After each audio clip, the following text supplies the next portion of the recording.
1 John 4. Beloved, believe not every spirit, but try the spirits whether they are of God, because many false prophets are gone out into the world. Hereby know ye the Spirit of God. Every spirit that confesseth that Jesus Christ is come in the flesh is of God. And every spirit that confesseth not that Jesus Christ is come in the flesh is not of God. And this is that spirit of Antichrist, whereof ye have heard that it should come, and even now already is it in the world. Ye are of God, little children, and have overcome them, because greater is he that is in you than he that is in the world. They are of the world, therefore speak they of the world, and the world heareth them. We are of God. He that knoweth God heareth us. He that is not of God heareth not us. Hereby know we the spirit of truth, and the spirit of error. Beloved, let us love one another, for love is of God. And every one that loveth is born of God, and knoweth God. He that loveth not knoweth not God, for God is love. In this was manifested the love of God toward us, because that God sent his only begotten Son into the world, that we might live through him. Herein is love, not that we loved God, but that he loved us, and sent his Son to be the propitiation for our sins. Beloved, if God so loved us, we ought also to love one another. No man hath seen God at any time. If we love one another, God dwelleth in us, and his love is perfected in us. Hereby know we that we dwell in him, and he in us, because he hath given us of his Spirit. And we have seen and do testify that the Father sent the Son to be the Saviour of the world. Whosoever shall confess that Jesus is the Son of God, God dwelleth in him, and he in God. And we have known and believed the love that God hath to us. God is love, and he that dwelleth in love dwelleth in God, and God in him. Herein is our love made perfect, that we may have boldness in the day of judgment, because as he is, so are we in this world. There is no fear in love, but perfect love casteth out fear, because fear hath torment. He that feareth is not made perfect in love. We love him, because he first loved us. If a man say, I love God, and hateth his brother, he is a liar. For he that loveth not his brother whom he hath seen, how can he love God whom he hath not seen? And this commandment have we from him, that he who loveth God love his brother also.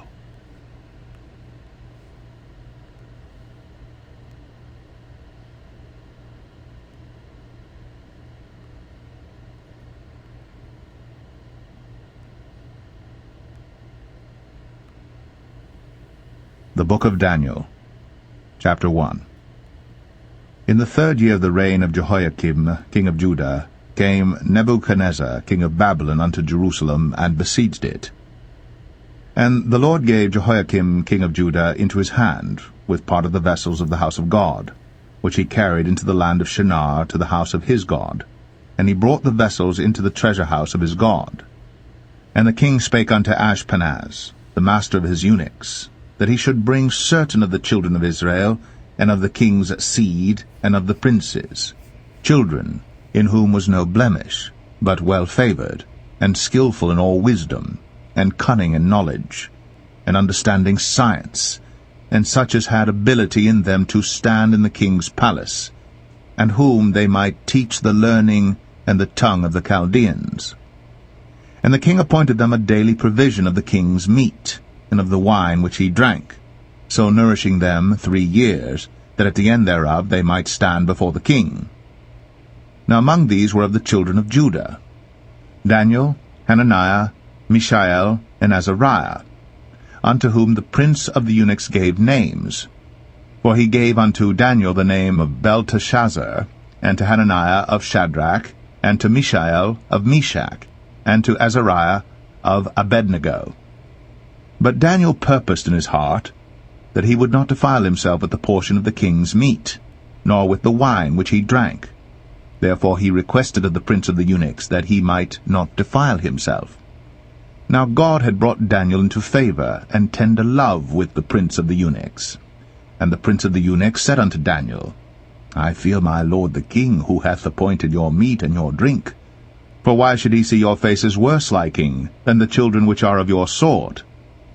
Then shall ye make me endanger my head to the king. Then said Daniel to Melzar, whom the prince of the eunuchs had set over Daniel, Hananiah, Mishael, and Azariah, Prove thy servants, I beseech thee, 10 days, and let them give us pulse to eat, and water to drink. Then let our countenances be looked upon before thee, and the countenance of the children that eat of the portion of the king's meat, and as thou seest, deal with thy servants. So he consented to them in this matter, and proved to them 10 days. And at the end of 10 days their countenances appeared fairer and fatter in flesh than all the children which did eat the portion of the king's meat. Thus Melzar took away the portion of their meat and the wine that they should drink, and gave them pulse. As for these 4 children, God gave them knowledge and skill in all learning and wisdom, and Daniel had understanding in all visions and dreams. Now at the end of the days that the king had said he should bring them in, then the prince of the eunuchs brought them in before Nebuchadnezzar. And the king communed with them, and among them all was found none like Daniel, Hananiah, Mishael, and Azariah. Therefore stood they before the king. And in all matters of wisdom and understanding that the king inquired of them, he found them 10 times better than all the magicians and astrologers that were in all his realm. And Daniel continued even unto the 1st year of King Cyrus.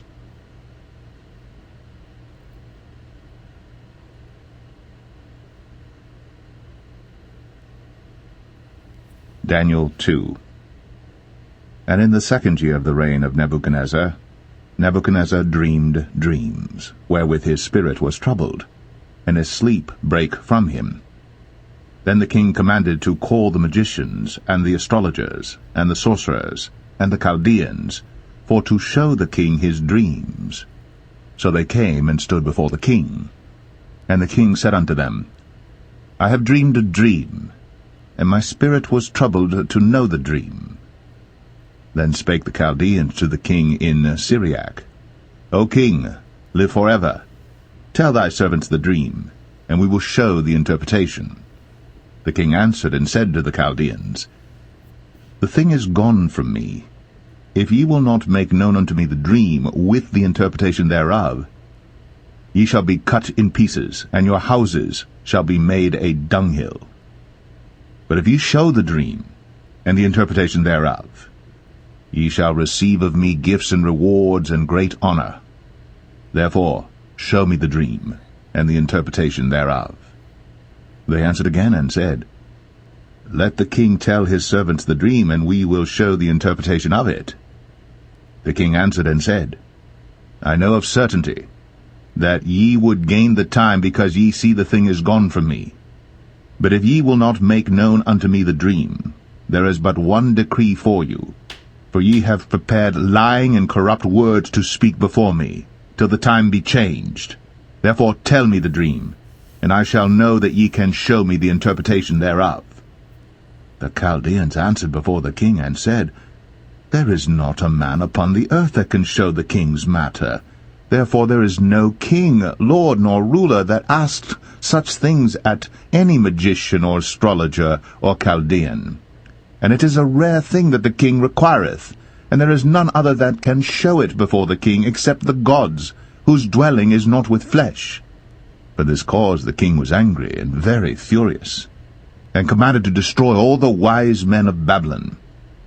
And the decree went forth that the wise men should be slain, and they sought Daniel and his fellows to be slain. Then Daniel answered with counsel and wisdom to Arioch, the captain of the king's guard, which was gone forth to slay the wise men of Babylon. He answered and said to Arioch the king's captain, Why is the decree so hasty from the king? Then Arioch made the thing known to Daniel. Then Daniel went in and desired of the king that he would give him time, and that he would show the king the interpretation. Then Daniel went to his house, and made the thing known to Hananiah, Mishael, and Azariah, his companions, that they would desire mercies of the God of heaven concerning the secret, that Daniel and his fellows should not perish with the rest of the wise men of Babylon. Then was the secret revealed unto Daniel in a night vision. Then Daniel blessed the God of heaven.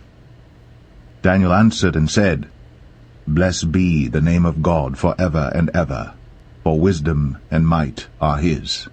And he changeth the times and the seasons. He removeth kings, and setteth up kings. He giveth wisdom unto the wise, and knowledge to them that know understanding. He revealeth the deep and secret things. He knoweth what is in the darkness, and the light dwelleth with him. I thank thee and praise thee, O thou God of my fathers, who hast given me wisdom and might, and hast made known unto me now what we desired of thee. For thou hast now made known unto us the king's matter. Therefore Daniel went in unto Arioch, whom the king had ordained to destroy the wise men of Babylon. He went and said thus unto him, Destroy not the wise men of Babylon. Bring me in before the king, and I will show unto the king the interpretation. Then Arioch brought in Daniel before the king in haste, and said thus unto him, I have found a man of the captives of Judah, that will make known unto the king the interpretation. The king answered and said to Daniel, whose name was Belteshazzar, Art thou able to make known unto me the dream which I have seen, and the interpretation thereof? Daniel answered in the presence of the king, and said, The secret which the king hath demanded, cannot the wise men, the astrologers, the magicians, the soothsayers, show unto the king? But there is a God in heaven that revealeth secrets, and maketh known to the king Nebuchadnezzar what shall be in the latter days. Thy dream, and the visions of thy head upon thy bed, are these. As for thee, O king, thy thoughts came into thy mind upon thy bed, what should come to pass hereafter. And he that revealeth secrets maketh known to thee what shall come to pass. But as for me, the secret is not revealed to me for any wisdom that I have more than any living, but for their sakes that shall make known the interpretation to the king, and that thou mightest know the thoughts of thy heart. Thou, O king, sawest, and behold a great image. This great image, whose brightness was excellent, stood before thee, and the form thereof was terrible. This image's head was of fine gold, his breast and his arms of silver, his belly and his thighs of brass, his legs of iron, his feet part of iron, and part of clay. Thou sawest till that a stone was cut out without hands, which smote the image upon his feet, that were of iron and clay, and brake them to pieces. Then was the iron, the clay, the brass, the silver, and the gold broken to pieces together, and became like the chaff of the summer threshing floors, and the wind carried them away, that no place was found for them. And the stone that smote the image became a great mountain, and filled the whole earth. This is the dream, and we will tell the interpretation thereof before the king. Thou, O king, art a king of kings, but the God of heaven hath given thee a kingdom, power, and strength, and glory. And wheresoever the children of men dwell, the beast of the field and the fowls of the heaven hath he given into thine hand, and hath made thee ruler over them all. Thou art this head of gold. And after thee shall arise another kingdom inferior to thee, and another third kingdom of brass, which shall bear rule over all the earth. And the fourth kingdom shall be strong as iron, for as much as iron breaketh in pieces and subdueth all things, and as iron that breaketh all these, shall it break in pieces and bruise. And whereas thou sawest the feet and toes, part of potter's clay, and part of iron, the kingdom shall be divided. But there shall be in it of the strength of the iron, forasmuch as thou sawest the iron mixed with miry clay, And as the toes of the feet were part of iron and part of clay, so the kingdom shall be partly strong and partly broken. And whereas thou sawest iron mixed with miry clay, they shall mingle themselves with the seed of men, but they shall not cleave one to another, even as iron is not mixed with clay. And in the days of these kings shall the God of heaven set up a kingdom which shall never be destroyed. And the kingdom shall not be left to other people, but it shall break in pieces and consume all these kingdoms, and it shall stand for ever. Forasmuch as thou sawest that the stone was cut out of the mountain without hands, and that it brake in pieces the iron, the brass, the clay, the silver, and the gold, the great God hath made known to the king what shall come to pass hereafter, and the dream is certain, and the interpretation thereof sure. Then the king Nebuchadnezzar fell upon his face, and worshipped Daniel, and commanded that they should offer an oblation and sweet odours unto him. The king answered unto Daniel, and said, Of a truth it is that your God is a God of gods, and a Lord of kings, and a revealer of secrets, seeing thou couldst reveal this secret. Then the king made Daniel a great man, and gave him many great gifts, and made him ruler over the whole province of Babylon, and chief of the governors over all the wise men of Babylon. Then Daniel requested of the king, and he set Shadrach, Meshach, and Abednego over the affairs of the province of Babylon. But Daniel sat in the gate of the king.